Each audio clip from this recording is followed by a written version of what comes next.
ಕೃಷ್ಣದೇವರಾಯರ ಕಾಲ. ಯುವಕನಾದ ಕೆಂಪೇಗೌಡ ತನ್ನ ತಾತನ ಜೊತೆಗೂಡಿ ಸುತ್ತಮುತ್ತಲಿನ ಪ್ರದೇಶಗಳನ್ನು ನೋಡುತ್ತಿದ್ದ.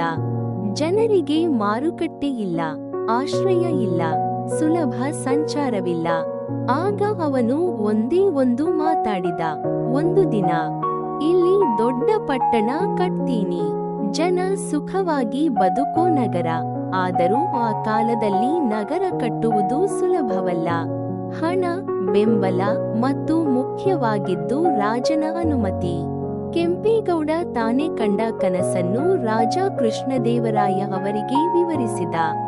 ರಾಜನು ಮುಗುಳ್ನಗುತ್ತಾ ಕೇಳಿದ, ಅದಕ್ಕೆ ನಿನ್ನಲ್ಲಿ ಶಕ್ತಿ, ಜ್ಞಾನ ಇದ್ದೆ? ಕೆಂಪೇಗೌಡ ತಲೆ ಎತ್ತಿ ಉತ್ತರಿಸಿದ, ಜನರಿಗೆ ಒಳ್ಳೆಯದು ಮಾಡುವ ಶಕ್ತಿ ಇದ್ದರೆ ಸಾಕು ಮಹಾರಾಜ.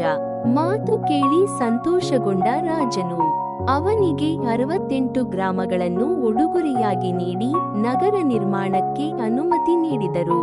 ಕೆಂಪೇಗೌಡ 4 ಕಡೆ ಕೋಟೆ ಬಾಗಿಲುಗಳನ್ನು ಕಟ್ಟಿಸಿದರು. ಇಂದಿನ ಪೇಟೆಗಳು ಚಿಕ್ಕಪೇಟೆ, ದೊಡ್ಡಪೇಟೆ, ಅರಳಿಪೇಟೆ. ಜನರು ಬೇರೆ ಬೇರೆ ಕಡೆಗಳಿಂದ ಬಂದು ನೆಲೆಸಲಾರಂಭಿಸಿದರು.